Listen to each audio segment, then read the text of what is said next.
Hi hello investors. इस video के अंदर हम कुछ कंपनीज के बारे में बात करेंगे जो कि मुझे इन परसेंटेज ऑफ रिटर्न जो है सबसे ज्यादा प्रॉफिटेबल रही है इस साल के अंदर। तो बिना कोई देरी के वीडियो को स्टार्ट करते। तो अगर आपको पता होगा तो मेरा इन्वेस्टमेंट फ्रेमवर्क क्या है, मुझे जो है कंपनी के अंदर ग्रोथ से मतलब है। और मार्केट के अंदर आप जब ग्रोथ के पीछे भागोगे ना, तभी जो है मार्केट आपके पीछे जो है पैसा लेकर भागेगा। तो अगर आपको मार्केट से पैसा कमाना है तो एक चीज जो है जो कि सबसे इंपॉर्टेंट होती है वो ये है कि आप जो भी कंपनीज के अंदर इन्वेस्ट कर रहे हो वहां जो है या तो हमें पी री रेटिंग देखने मिले या तो है जो है हमें बहुत ज्यादा स्ट्रॉन्ग ग्रोथ देखने मिले। तो अगर आप देखोगे तो ग्रोथ के भी जो है बहुत सारे ट्रिगर्स होते हैं जो कि मुझे इन कंपनीज के अंदर जो है प्ले आउट होते हुए देखने मिले। लेकिन अगेन ग्रोथ वगैरह तो आप सब कुछ देख लोगे, लेकिन जो चीज सबसे इंपॉर्टेंट होती है हर एक कंपनी के अंदर वो ये होती है कि आपका उस कंपनी के अंदर कन्विक्शन कितना है। क्योंकि कल को अगर मार्केट के अंदर कुछ भी बुरी चीजें हो जाती है, जो कि हमें दिसंबर से देखने मिल रहा है, ट्रम्प भाई जो है हमें टैरिफ लेके आ रहे बार बार, तो बार बार टैरिफ आते तो मार्केट के अंदर जो है ना वॉलेटिलिटी इंक्रीज हो जाती है। और पिछले कुछ टाइम से अगर आप देखोगे तो जो हमारा इंडियन मार्केट है ना वो सबसे ज्यादा बॉटम परफॉर्मिंग मार्केट है अगर आप सारे वर्ल्ड के मार्केट्स को कंपेयर करोगे। तो इस मार्केट के अंदर रिटर्न बनाना जो है मुश्किल तो था ही, लेकिन यहां पे आप देखोगे तो जब आप बॉटम्स अप अपॉर्चुनिटी पे फोकस करोगे ना, तब आप एक चीज नोटिस करोगे कि आपको जो है मार्केट अपॉर्चुनिटीज लाकर देगा।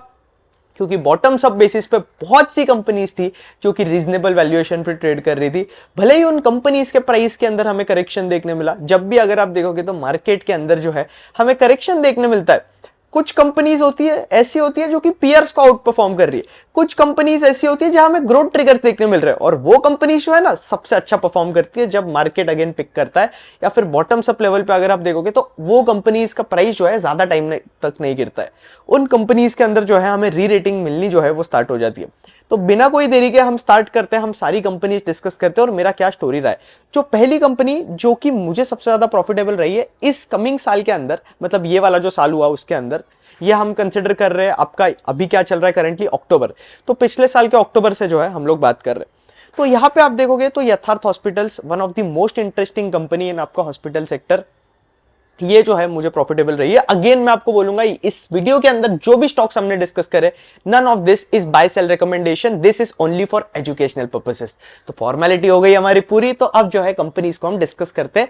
अब यहां पे आपका फोकस कंपनीज पे नहीं है, आपका फोकस गेन्स पे नहीं है, आपका फोकस ये है कि मेरा क्या फ्रेमवर्क था। तो यथार्थ के केस में अगर मैं बात करूं तो हॉस्पिटल सेक्टर के अंदर यथार्थ एक ऐसी कंपनी है जो कि सबसे ज्यादा फास्ट पेस पे ग्रो कर रही है। इसके साथ साथ यथार्थ हॉस्पिटल्स के अंदर जो है हमें इस साल के अंदर बहुत ज्यादा अप्स एंड डाउन्स देखने मिले। अप्स एंड डाउन्स क्यों देखने मिले? क्योंकि कंपनी अपने ऑल टाइम हाई पे अगर आप देखोगे तो क्या लेवल पे ट्रेड कर रही थी, यह अगर आप देखोगे तो ये लोग जो है ना 650 के लेवल पे ट्रेड कर रहे थे। और अगर आप हॉस्पिटल कंपनीज को वैल्यू कर रहे हो तो ईवी टू एबिटा एक बहुत इंपॉर्टेंट रेशियो है जिस बेसिस पे आपको इन कंपनीज को वैल्यू करना चाहिए। तो यथार्थ के अंदर अगर आप देखोगे तो पीक पे जो है ये लोग 25 के ईवी टू एबिटा पे ट्रेड कर रहे थे। अगेन यथार्थ के अंदर ग्रोथ जो थी सबसे ज्यादा फास्टर थी। तो यहां पे अगर आप देखोगे तो कंपनी जो है आराम से अपनी टॉप लाइन जो है 30% प्लस ग्रो कर रही थी। इसके साथ साथ कंपनी के मार्जिन भी जो थे अच्छे खासे थे। फिर कंपनी लेकर आती है अपने केपेक्स के प्लान। तो अब केपेक्स के प्लान हो गए इनके, जहां पे अगेन अब बहुत से बेवकूफ लोग क्या सोच रहे थे उस टाइम पे इन्वेस्टर्स, पता है कि यार केपेक्स लेकर आ रही है कंपनी तो हमें जो है पैड ग्रोथ जो है फॉल होते हुए देखने मिलेगी, जो कि सही है, जो कि बुरी बात नहीं है। मार्जिन्स के अंदर हमें फॉल होते हुए देखने मिलता है। बट देखो जब तक आप केपेक्स नहीं करोगे, अगर आप केपेक्स कर रहे हो तो आपको कुछ कॉस्ट तो बेयर करने ही पड़ेगा ना। ऐसा नहीं है ना भगवान आएंगे बोलेंगे भाई फ्री में केपेक्स कर ले तू, ऐसा तो कोई होता नहीं है। बिजनेस एक्सपांड करना है तो पैसा खर्च करना पड़ता है। तो यहां पे आप देखोगे तो इस रीजन की वजह से जो है कंपनी के अंदर जो है हमें डेप्रिसिएशन इंक्रीज होता हुआ देखने मिला, मार्जिन के अंदर फॉल होते हुए देखने मिला, क्योंकि कंपनी जो है ना नए हॉस्पिटल्स बना रही थी। नए हॉस्पिटल बन रहे तो नए नर्सेस, नए डॉक्टर्स, ये सारी चीजें, नए इक्विपमेंट जो है आपको लेकर आने पड़ते। तो यथार्थ के अंदर जो है ये सारी चीजें चल रही थी जिसकी वजह से हमें मार्जिन के अंदर फॉल देखने मिल रहा था। और उस टाइम पे प्राइस के अंदर भी बहुत फ्लक्चुएशंस हमें देखने मिल रहे थे। फिर आईटी रेड आ गई। अब आईटी रेड के बाद भी बहुत कंफ्यूजन होने लगा स्टॉक के बारे में। स्टॉक 350 के लेवल के आसपास चले गया। मतलब आपका जो ईवी टू एबिटा अगर आप देखोगे तो 14 के ईवी टू एबिटा पे ट्रेड कर रहा था। पर मुझे इंटरेस्टिंग क्या लगता था मैं आपको बताता हूं। मैक्स हेल्थ केयर की मैं बात करूं तो ये लोग भी जो है वही 30-40% के आसपास ग्रो कर रहे थे। मैक्स हेल्थ केयर का अगर आप ईवी टू एबिटा देखोगे बॉस, तो ये लोग जो है आराम से 60 के ईवी टू एबिटा पे ट्रेड कर रहे। अब इंटरेस्टिंग ये था कि यथार्थ का बेस छोटा था, ईवी टू एबिटा लोअर था, बहुत ज्यादा वैल्यूएशन कंफर्ट मुझे कंपनी के अंदर देखने मिल रहा था। और यहाँ पे इसके साथ साथ मैं बोलता हूँ यथार्थ के अंदर मुझे ग्रोथ भी देखने मिल रही थी। और मुझे ये पता था कि अभी जो है ये लोग हॉस्पिटल्स के अंदर एक्सपांड कर रहे हैं, वो हॉस्पिटल जो है आगे जाकर कंपनी के अंदर में ग्रोथ देखने मिलेगी। और यथार्थ का जो मैनेजमेंट है वो 30% का गाइडेंस देकर चल रहा था, जो कि मुझे बहुत ज्यादा इंटरेस्टिंग लग रहा था। अब ये इनकम टैक्स वाला इफेक्ट अगर आप देखोगे तो कंपनी को बहुत ज्यादा लॉसेस नहीं होने वाले थे, और इसके वजह से जो है कंपनी को बहुत ज्यादा फर्क नहीं पड़ने वाला था।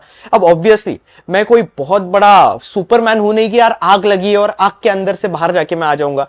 मुझे भी डाउट हुआ कंपनी के ऊपर, बहुत ज्यादा डाउट हुआ, लेकिन यहाँ पे अगर आप देखोगे तो हमें क्लैरिटी मिली थी Q3 के अंदर, तब मुझे यार सिचुएशन बेटर लगने लगा, और तब जो है मैंने यथार्थ के अंदर पोजीशन इंक्रीज कर दिया अपना। और यहाँ पे आप देखोगे तो आज के डेट पे जो है यथार्थ के अंदर जो है मैंने 350 के लेवल के आसपास इन्वेस्ट करा था, 350 400 के आसपास। आज के डेट पे आप देख लो यथार्थ का क्या प्राइस है।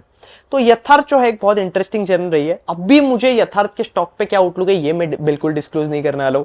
अगर आप चाहते हो, अगर आपको मार्केट के अंदर सीखना है, अगर आप जेन्युइनली कॉल डिकोड करना चाहते हो, आपको मेरी तरीके से जो है रिसर्च करनी है, आपको जो है मार्केट के अंदर अपॉर्चुनिटीज ट्रैक करनी है, तो नीचे 0 to Hero मास्टर क्लास का लिंक डिस्क्रिप्शन में दिया हुआ है, आप लोग जो है मास्टर क्लास के लिए जल्द से जल्द एनरोल कर सकते हो।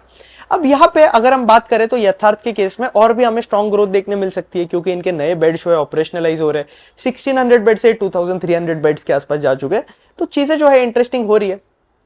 तो ये बनकर आती है यथार्थ की बात। तो अगेन चीजें आप इन स्टॉक्स के अंदर सबसे ज्यादा कॉमन चीज देखोगे तो मैंने जो है अपने कन्विक्शन को ट्रस्ट किया, मैंने जो है अपने फ्रेमवर्क को ट्रस्ट किया, और ये फ्रेमवर्क जो है ना मैंने बहुत डिटेल के अंदर जो है मास्टर क्लास के अंदर जो है बहुत डिटेल के अंदर सिखाया हुआ है। तो अगर आपको एक जेन्युइनली बहुत अच्छा इन्वेस्टर बनना है ना, तो नीचे जो है मास्टर क्लास का लिंक डिस्क्रिप्शन में दिया हुआ है, आप लोग जो है डायरेक्ट एनरोल कर सकते हो। अब इसके बाद बात करूं तो जो अगली कंपनी है ना वो है पॉलीकैप। अब पॉलीकैप का यार मैं इस एक साल के अंदर नहीं डालूंगा, लेकिन पॉलीकैप के अंदर जो है हमें बहुत बड़ा क्रैश देखने मिला था स्टॉक प्राइस के अंदर। 20% का लोअर सर्किट दिया था स्टॉक प्राइस ने, 20 या उससे भी नीचे आई थिंक गया था, मुझे याद नहीं आ रहा है, जब पॉलीकैप के अंदर जो है आईटी रेड वाला गड़बड़ हुआ था। अब आजकल तो मार्केट के अंदर आईटी रेड मतलब फैशन हो चुका है, जो कंपनी देखो नया कंपनी भी जो है आईटी रेड आ रहा है। अब आईटी रेड के अंदर जब पॉलीकैप के ऊपर अपडेट आया था ना, मुझे एक बात पता थी कि पॉलीकैप का जो गाइडेंस था उस टाइम पे बहुत ज्यादा इंटरेस्टिंग था। इसके साथ साथ मैं आपको चार्ट नहीं डिस्क्लोज कर रहा हूं।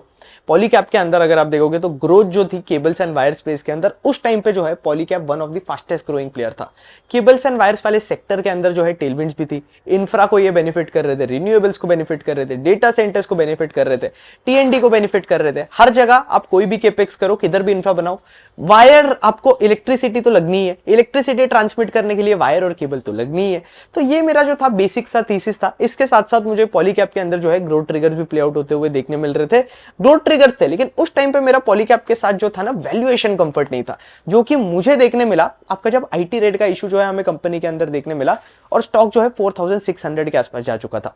तो 4600 के आसपास जो है स्टॉक गया, आई थिंक उससे ज्यादा ही टाइम हो गया। यहां अगर आप देखोगे तो 3900 के आसपास क्या था, 12 जैन 2024 की बात है।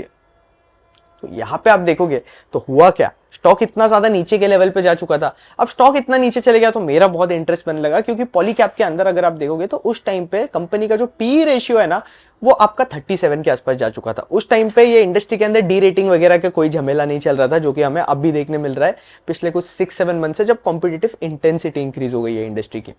बट पॉलीकैप का जो मल्टीपल है ना 37 के आसपास जा चुका था 50 से। तो ये यहाँ पे मेरा पॉलीकैप के अंदर इंटरेस्ट बनने लगा। मेरा एक थीसिस था कि भाई पॉलीकैप का बिजनेस जो है ना आईटी रेट से बहुत ज्यादा इंपैक्ट नहीं होने वाला है। और आईटी रेट के अंदर न्यूज आई, और जैसे ही न्यूज आ गई ना उसके बाद कभी आईटी रेट के बारे में कंक्लूजन नहीं आया, और पॉलीकैप के अंदर जो ग्रोथ थी ना वो बहुत अच्छी थी। और मार्केट जो है कभी भी ग्रोथ को देखता है, मार्केट जो है पुरानी चीजें याद नहीं रखता है। तो इस रीजन की वजह से जो है पॉलीकैप के स्टॉक के अंदर जो है हमें बहुत ज्यादा फास्ट री रेटिंग भी देखने मिली। स्टॉक जो है 37 के पीई से जो है अगेन 60 के पीई मल्टीपल के आसपास जो है ट्रेड होने लगा। तो पॉलीकैप भी जो है बहुत इंटरेस्टिंग इन्वेस्टमेंट थी, जहां अगेन इन्वेस्टमेंट रफ थी, रिस्क था इस इन्वेस्टमेंट के अंदर, लेकिन अगेन मार्केट के अंदर हमें कैसे डिसीजन बनाना चाहिए कि हमें कौन सी कंपनी को जो है बाय करना चाहिए, कौन सी कंपनी को जो है सेल करना चाहिए, और किस बेसिस पे जो है हम ये सारे डिसीजन ले सकते हैं, ये सारी चीजें जो है मैं आपको मास्टर क्लास के अंदर सिखाया हूँ। तो यहाँ पे आप सीखोगे कि किस तरीके से आप जो है डिफरेंट सेक्टर्स को ट्रैक कर सकते हो। जैसे कि हर एक सेक्टर को ट्रैक करने का जो है डिफरेंट मेंटल मॉडल होता है। कैपिटल गुड सेक्टर के लिए अलग चीज़ें हमें ट्रैक करनी पड़ती है, ज्वेलरी रिटेल के लिए अलग ट्रैक करना पड़ता है। तो ऐसे हमने मास्टर क्लास के अंदर जो है ओवर 30+ सेक्टर्स कवर करे हुए हैं। अब इस मास्टर क्लास को अटेंड करने के लिए आपको कोई भी बैकग्राउंड जरूरत नहीं है, किसी भी बैकग्राउंड की जरूरत नहीं है। आप फाइनेंस बैकग्राउंड से रहो या ना रहो फर्क नहीं पड़ता है।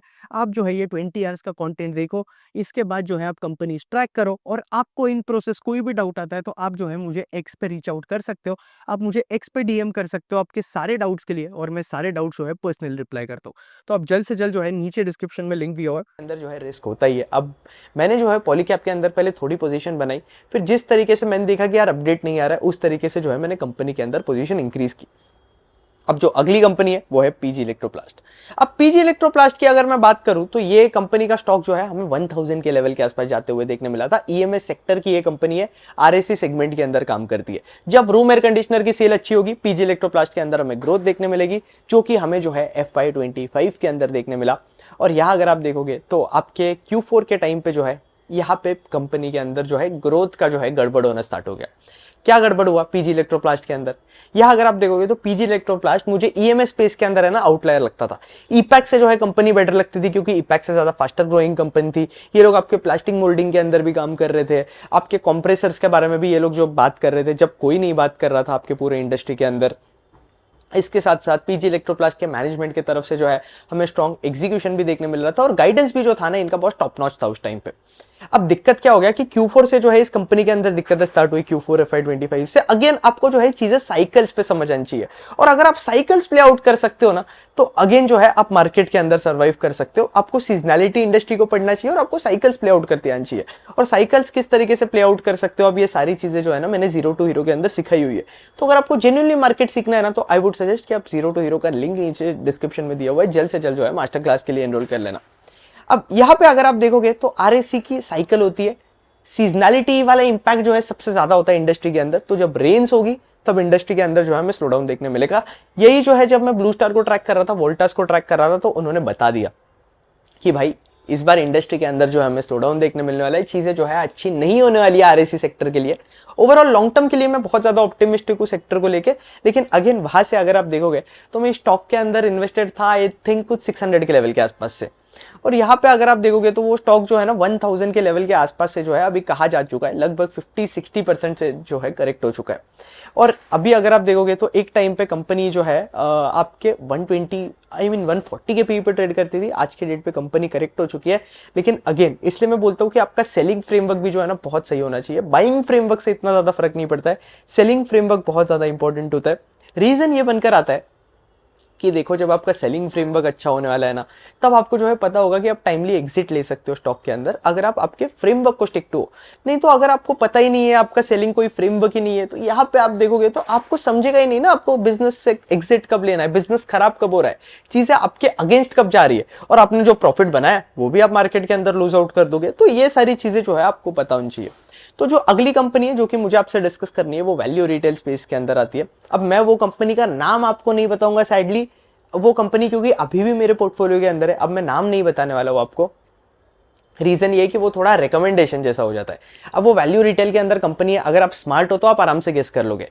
वैल्यू रिटेल के अंदर ये कंपनी का परफॉर्मेंस सबसे ज्यादा स्ट्रॉन्ग पिछले कुछ टाइम से अगर आप देखोगे तो दिसंबर के आसपास जो है ना हमें इस कंपनी के अंदर करेक्शन देखने मिला था। कंपनी का स्टॉक जो है ना 900 के लेवल के आसपास आ चुका था।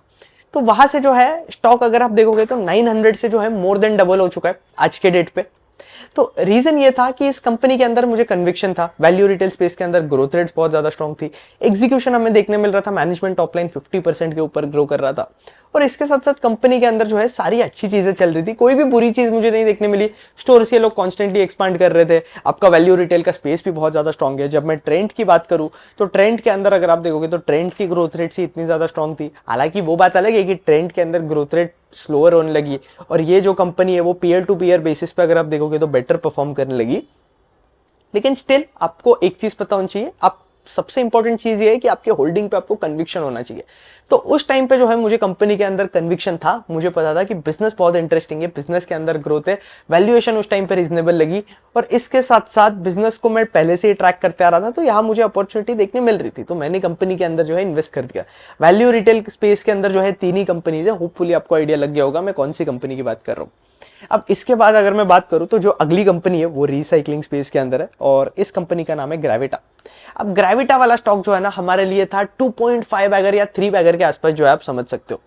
रीजन ये था, मैंने ग्रेविटा को किस तरीके से आइडेंटिफाई किया कि ये लोग 2022 के आसपास जो है ना एक बहुत बड़ा केपेक्स कर रहे थे, 2021 या 2022 के आसपास, और 2023 में अगर आप देखोगे तो कंपनी के अंदर जो ग्रोथ रेट्स है ना वो जो है बेटर हो गई। और 2024 के अंदर अगर आप देखोगे जून वाले क्वार्टर के अंदर, तो ग्रोथ जो है ना हमें बिजनेस के अंदर देखने मिल रही थी, जो कि हमें पहले इतनी ज़्यादा नहीं देखने मिल रही थी। मार्जिन जो है कंपनी के बेटर हो रहे थे, और इसके साथ साथ ये लोग जो है प्रॉपर जियोग्राफिकल एक्सपेंशन भी कर रहे थे, दूसरे कंट्रीज के अंदर केपेक्स भी कर रहे थे। और उस टाइम पे आपके रिसाइकलिंग सेक्टर के अंदर जो है ना हमें बहुत ज़्यादा मोमेंटम देखने मिल रहा था और टेलविंड्स देखने मिल रही थी। और ये कंपनी जो थी पहले बहुत ज़्यादा रीजनेबल वैल्यूएशन पे अवेलेबल थी, फिर उसके बाद तो यार ये कंपनी के अंदर यूफोरिया हो गया। जब यूफोरिया बहुत हो गया, 2024 का इलेक्शन का टाइम है, बहुत ज़्यादा यूफोरिया हो गया था इस कंपनी के अंदर। और इस कंपनी का अगर आप देखोगे तो नंबर्स भी बहुत ज़्यादा खराब आए थे। तो यहाँ पे आप देखोगे तो कंपनी के मैनेजमेंट ने 30% का गाइडेंस दिया था, और 30% से एक क्वार्टर के अंदर इन्होंने 10% किया। अब बॉस मुझे एक चीज पता थी कि कंपनी जो थी 66 के पीई पर ट्रेड कर रही थी, ये लोग जो है ना 27। अब मैं इस कंपनी के अंदर इन्वेस्ट करा करता था कुछ 20 के पीई के आसपास, तो वहां पे आप देखोगे तो ये 64 के पीई पे जा चुका था स्टॉक। और इतने हाई पीई पे साला एक भी क्वार्टर अगर स्लो हो जाता है तो यहाँ पे कंपनी अगर आप देखोगे तो डी रेट हो जाती है, जो कि हमें ग्रेविटा के साथ देखने मिला।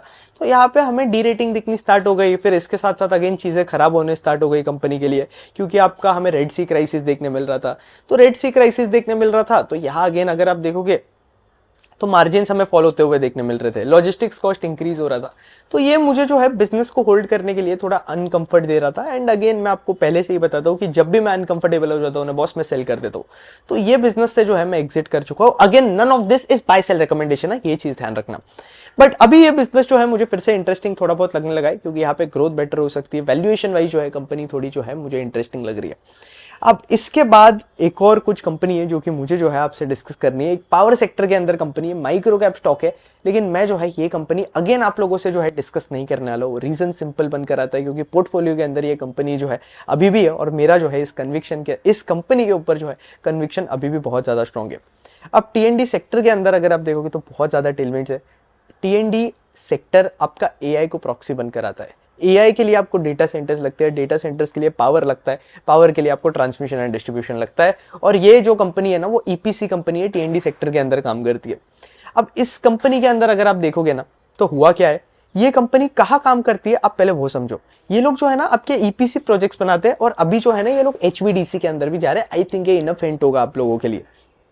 तो यहाँ पे इस कंपनी के अंदर इंटरेस्टिंग क्या था कि इनके जो मार्जिन थे ना, अगर आप देखोगे तो जो दूसरी कंपनी के आराम से अगर आप पैट मार्जिन देखोगे तो उनके पैट मार्जिन बहुत ज्यादा कम थे। जब मैं ईपीसी बिजनेस की बात करूं तो स्किपर हो गया या ट्रांसरेल हो गया, तो स्किपर और ट्रांसरेल के अगर आप एबिटा मार्जिन देखोगे ना तो आई थिंक कुछ 10% के आसपास है, 10-12% के आसपास।